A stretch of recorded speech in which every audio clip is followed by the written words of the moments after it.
Hello दोस्तों, नमः शिवाय। दोस्तों, आज मैं आपको पितरों के बारे में कुछ अनसुनी बातें बताऊंगी। शायद ही आपको पता हो, और आपको पता लगे तो आप और लोगों के साथ भी शेयर करें, क्योंकि ये बात हमको पता होनी चाहिए। अभी तक हमको सिर्फ यही पता है कि पितरों का श्राद्ध करना चाहिए, तर्पण करना चाहिए, पिंडदान करना चाहिए और उनके प्रति श्रद्धा भाव रखना चाहिए। तो आज मैं कुछ अलग हटके आपको बताने जा रही हूँ कि पितृलोक में क्या स्थिति होती है पितरों की। शास्त्रों के अनुसार पितृलोक चंद्रमा और सूर्य के बीच की सूक्ष्म लोक स्थिति माना गया है। इसे पितृयान मार्ग भी कहा जाता है, जो उत्तरायण और दक्षिणायन के बीच का माना जाता है। इसका जिक्र जो है छंदोग्य उपनिषद और महाभारत दोनों में मिलता है। यह भी कहा जाता है कि पितृ और देवताओं में भी कुछ अंतर होता है। देव तो उधरगामी होते हैं, यानी प्रकाश की ओर जाते हैं, जबकि पितृ मध्य मार्ग में रहते हैं। इसी श्राद्ध में देव और पितृ दोनों को अलग अलग आह्वान किया जाता है। मनु स्मृति और गृह सूत्र में यह स्पष्ट है कि पितृ देवताओं से भिन्न होते हैं, लेकिन पूजनीय उतने ही होते हैं। पितृ 3 वंशों में विभाजित किए गए शास्त्रों के अनुसार। पहला है सोम पितृ, अग्नि पितृ और यम पितृ। जो सोम पितृ है ना, जो सोम रस से तृप्त होते हैं। अग्नि पितृ जो अग्नि हवन से तृप्त होते हैं। यम पितृ जो यमलोक में रहते हैं और तर्पण से तृप्त होते हैं। यही कारण है श्राद्ध में जल, तिल, अग्नि तीनों का प्रयोग अनिवार्य होता है। बात समझ में आ गई। पितृ और ऋषियों का भी संबंध बताया गया। महाभारत और श्रीमद् भागवत पुराण में कहा गया कि कई ऋषि पितृगण कहलाते हैं। उदाहरण के तौर पर अत्रि, कश्यप, वशिष्ठ आदि को महापितृ कहा गया है, क्योंकि इन्हीं से कई वंश निकले हैं। यह भी कहा जाता है पितृपक्ष में सूर्य कन्या राशि में और चंद्रमा पितृगामी नक्षत्रों में रहता है। इस समय पृथ्वी, चंद्र और सूर्य की स्थिति ऐसी होती है कि पितृ ऊर्जा पृथ्वी पर सबसे ज्यादा सुलभ होती है। इसलिए कहा गया कि अन्य समय का श्राद्ध पितरों तक पहुंचता नहीं है, जबकि इस समय आसानी से पहुंच जाता है। शास्त्रों के अनुसार जिनके पितृ अप्रसन्न होते हैं, उनके घर में संतान बाधा, आर्थिक रुकावट और शांति बनी रहती है। वहीं पितृ अगर प्रसन्न होते हैं तो वंश वृद्धि, धन वृद्धि, आयु वृद्धि तीनों के वरदान देकर जाते हैं। इसके अलावा खास बात मैं आपको बताऊंगी कि गरुड़ पुराण कहती है, यह श्राद्ध कौमुदी ग्रंथ में बताया गया। ये मैं नहीं कह रही, गरुड़ पुराण और श्राद्ध कौमुदी ग्रंथ में बताया गया। यदि पितृ प्रसन्न है तो वे सपने में आशीर्वाद देते हैं, फल देते हैं, वस्त्र देते हैं या जल देते हुए दिखाई देते हैं। आप प्रसन्न है तो फटे कपड़े में दिखाई देंगे, रोते हुए दिखाई देंगे, उदास दिखाई देंगे, भूखे प्यासे दिखाई देंगे। पितृ केवल रक्त संबंधी नहीं होते। महाभारत में उल्लेख है कि गुरु अगर आपके हैं, आचार्य आपके हैं और जिनसे जीवन में आपने ज्ञान प्राप्त किया, उपकार मिला है, वे भी पितृ माने जाते हैं। इसलिए पितृ ऋण जो है इनका भी हम पर चढ़ता है। इसलिए पितृ तर्पण में केवल खून के रिश्तेदार ही नहीं, बल्कि जीवन में उपकार करने वाले भी सम्मिलित होते हैं। तर्पण का जो जल है हमेशा दक्षिण दिशा में देना चाहिए। यमलोक की दिशा दक्षिण मानी गई है। पितृ उसी मार्ग से आते हैं और उसी से वापस लौटते हैं। इसलिए तर्पण हमेशा दक्षिण मुखी होकर दक्षिण दिशा में जल अर्पण करना चाहिए, ताकि पितरों तक तर्पण पहुंच सके। अब पितृ और यम में भी संबंध बताया गया। यमराज को पितृपति कहा गया है। वे केवल मृत्यु के देवता नहीं, बल्कि पितरों के रक्षक माने गए। सो श्राद्ध में ओम नमो भगवते यामाय पितृपते स्वाहा का उच्चारण करते हैं। क्यों करते हैं? ताकि वो भोजन पितरों तक, मतलब पितरों से पहले अगर यमराज तक पहुंचता तो यमराज जो है पितरों को बाद में बांट देते हैं। जैसे कि मैंने बताया, यमराज जो है पितरों के रक्षक हैं। तो श्राद्ध में जब आप ओम नमो भगवते यामाय पितृपते स्वाहा बोलते हैं तो पहले यमराज भोजन ग्रहण करते हैं, बाद में पितरों तक वो पहुंच जाता है। यानी कि पितृ केवल मित्र आत्माएं नहीं है, मित्र आत्माएं नहीं, बल्कि वे वंश की आध्यात्मिक शक्ति है, जो जीवित वंशजों के कर्म और जीवन को प्रभावित करते हैं। गरुड़ पुराण और उपनिषदों में यह भी कहा गया है कि पितृ निवास 3 लोकों में बटा है। ये मैं नहीं कह रही, गरुड़ पुराण कहती है। कुछ लोग पितृ चंद्रलोक में रहते हैं, कुछ यमलोक में रहते हैं, कुछ उच्च कोटि के पितृ जो है ब्रह्मलोक तक जाते हैं। मतलब 3 लोक बताए गए। पितृ चंद्रलोक में भी रहते हैं, कुछ यमलोक में भी रहते हैं, और उच्च कोटि के जो पितृ होते हैं वो ब्रह्मलोक में जाते हैं।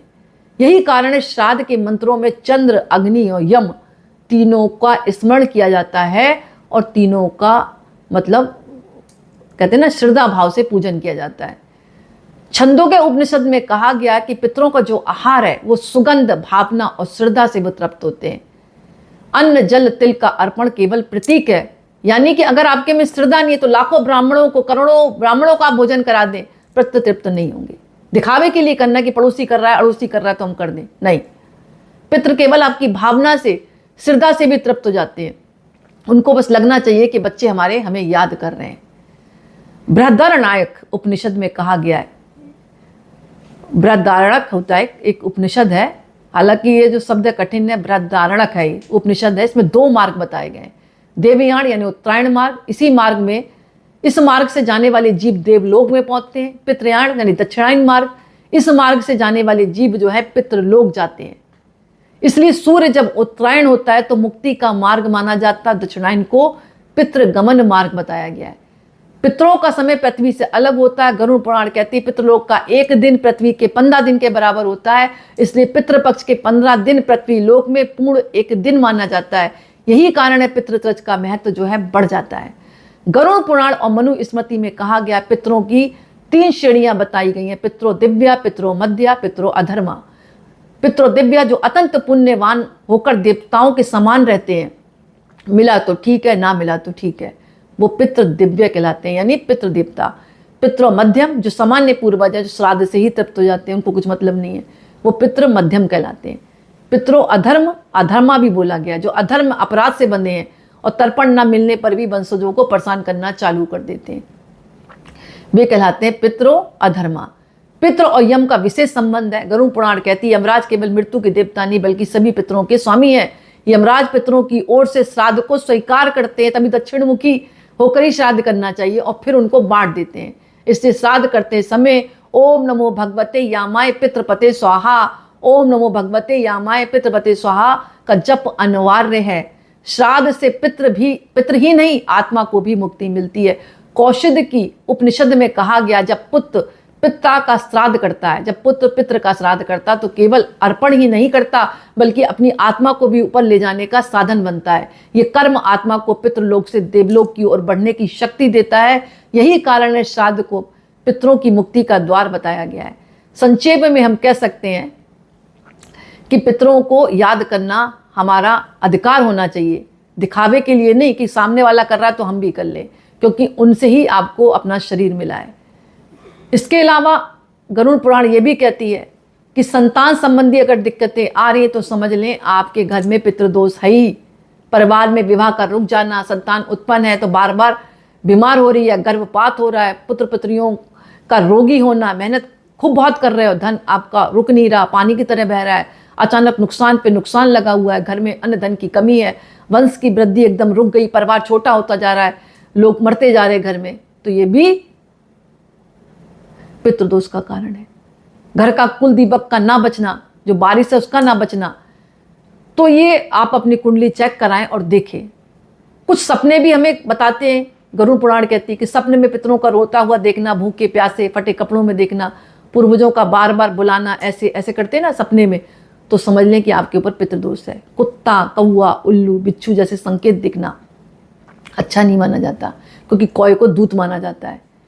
घर में बिना कारण झगड़ा होना, सदस्य आपस में असहमत होना, विचार न मिलना, अचानक लंबे समय तक बीमारी होना, खूब इलाज कर रहे हैं ठीक नहीं हो रहा, ये सब लक्षण हैं पितृदोष के। तो इसीलिए पितृ तर्पण आप अमावस्या पर तो जो करें दक्षिण दिशा की तरफ मुख करके तिल जरूर अर्पित करें और ओम पृतंभ्य स्वधा नमः, ओम यामाय पितृपते स्वाहा इस मंत्र का जाप करें, ब्राह्मण को भोजन कराएं। और अगर ब्राह्मण नहीं मिलता तो भी हमारा शास्त्र क्या कहता है कि ब्राह्मण अगर नहीं मिल रहा तो आप पितरों के नाम से गाय को भी आप खिला सकते हैं। गया, बनारस, गंगा सागर, नर्मदा नदी के तट पर भी जाकर पिंडदान करते हैं तो पितरों को संतोष प्राप्त होता है, पितृदोष मिटता है। मतलब ओम नमः शिवाय का भी जप कर सकते हैं पितरों की मुक्ति के लिए। गरुड़ पुराण में कहा गया शिव का नाम स्मरण करने से असंतुष्ट आत्माएं भी शांत होती हैं। पितृदोष शांति के लिए कपड़ा, अन्न, तिल, काला वस्त्र, लोहा पात्र, जलदान करना चाहिए। ये दान दिखावे के लिए नहीं, अपनी श्रद्धा भाव से अगर करते हैं तो पुण्य की प्राप्ति होती है। कुल मिलाकर मैं कह सकती हूँ, और गरुड़ पुराण कहती है जब पितृ अप्रसन्न होते हैं तो वंशजों को धन, संतान, स्वास्थ्य में कठिनाइयाँ झेलनी पड़ती हैं। जब पितृ तर्पण, श्राद्ध, दान किया जाता तो पितृ प्रसन्न होकर अपने बच्चों को आशीर्वाद देते हैं। तो दोस्तों आज का वीडियो मैं ही समाप्त करती हूँ। पसंद आए तो लाइक करें, कमेंट्स में नमः शिवाय जरूर लिखें। बहुत बहुत धन्यवाद।